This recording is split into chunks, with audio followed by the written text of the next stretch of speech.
Stewart with ATV Corporation at SHOT Show 2015 at Media Day. We're going to be talking to Stoney here. How you doing, sir? Fine, how are you? Very good, very good. Very nice to meet you, brother. Likewise. Okay, now just very quickly, not a lot of folks are familiar with ATV Corporation, so a little bit of foundation on the background of the company. A number of years ago, motorcycle racers and aficionados and engineers decided they wanted to get back out in the desert and tear it up like they used to, but weren't willing to pay the price of motocross. I've got a cousin who's probably broken almost every bone in his body that way, so I can understand and empathize. Exactly. So that took a quad, put automotive steering on it, encapsulated it with a chrome mounted cage so that nobody would get hurt, and turned them loose. Unless you're dropping out of the back door of an airplane or something like that. These have done that. Yeah. Well, what I meant is you might still get hurt if you were dropped out of one of those. Oh, yeah. But just regular operations on the desert or on the ground, this looks like a pretty robust roll cage, and I imagine it extends down into the actual frame of the vehicle. Yes. Okay, very good. Go ahead. I'm sorry, didn't mean to interrupt, but I just wanted to kind of take note on what I was observing here. Well, you observed correctly. The chrome mounted cage was key on the single seaters they started out with, because when a quad throws you, you're going to get hurt. One of these rolls, you're not going to get hurt as long as you keep hold of the steering wheel. Right. So well, gee whiz, it's a military application because nothing's marine proof. Could say And taking them out and doing what Marines do best, moving fast and light, was what the original machine was all about. There came a time when everybody wanted two-seaters, and now four-seaters, and that's what you see here. We're currently using the Can-Am platform, the Commander and the Maverick, to produce these vehicles.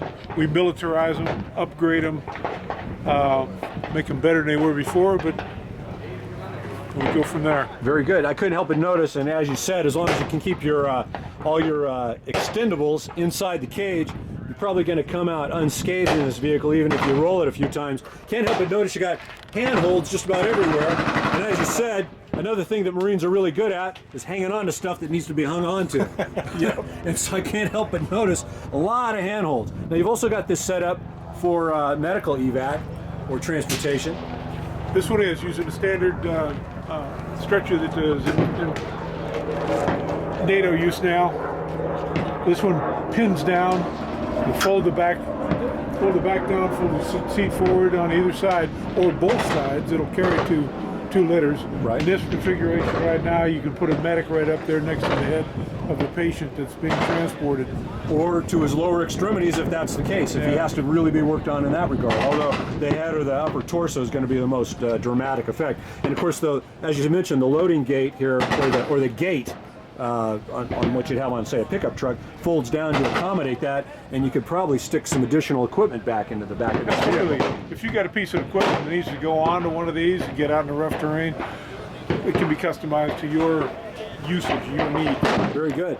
And I can't help but notice you seem to have a pretty robust suspension system there. Got 42 inch travel on these, and the upgraded tires and wheels, you can do some pretty technical problems with this vehicle. Everybody's impressed with the 70 miles an hour out of the gate. 70 miles an hour? Absolutely. But around the terrain that the military would be using, or you'd be using in a search and rescue mode, you're going to want the ability to do technical things, almost climb trees. Absolutely. What kind of angle can you take this at? What kind of a grade can this accommodate? And I realize that that's going to be an issue, probably because based on the structure of the terrain, loose gravel is going to be one thing versus hard rock or granite or something like that. But do you have a rough idea about what the? Well, 45 degrees is no problem at all. Okay, 45-degree angle, no problem. If you've got a little inertia behind you, and I think Jeff even gave me even a better one. Yes, sir. There you go. More like 60. I like that positive attitude. Closer to 60, yeah. I like that positive attitude. Very good. And again, it looks like this, it's gonna accommodate some pretty heavy-duty bounce around. Obviously, you're not going to be at high speed on real rough terrain, or you're probably going to at least bend something. You may not break it, but you might bend it a little bit. 14 inches of suspension travel, full covered skid plates underneath. You can support the entire weight of the vehicle on a single point of contact. Ah, those skid plates will support the entire weight? Yes, sir. Okay, I just noticed those. Very good. Okay. What size engine does this come with standard? It's a 1000cc V-twin fuel-injected Rotax. 1000cc V-twin V-twin Rotax. Rotax? Okay, I've never heard of that engine, sir. Can-Am Oh, BRP. oh, okay, very good, very good. They use it in snowmobiles. They also use it in the Predator A. Ah, okay, okay. Interesting, interesting. Anything else about this vehicle? Oh, and I'm pretty sure Stoney was saying we're going to take this out into the desert here in a few minutes. Yes, sir. Yeah, yeah. Okay, very good. It'll accommodate any 240 series weapon. Some of your options are IR lighting kits, auxiliary fuel tanks, 24-volt power systems, and also light strike fight kits, giving armor protection from 5.56 and 7.62, as well as anti-personnel blast protection underneath. Now, I noticed the plates that we have on the rear of the rear passenger seats.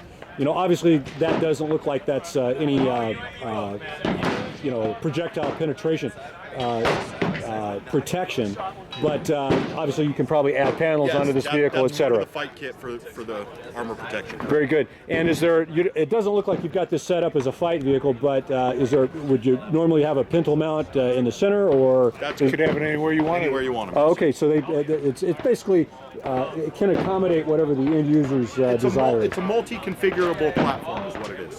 Very good. Okay. Big word. I like it. Say that again, Jeff. Multi-configurable platform.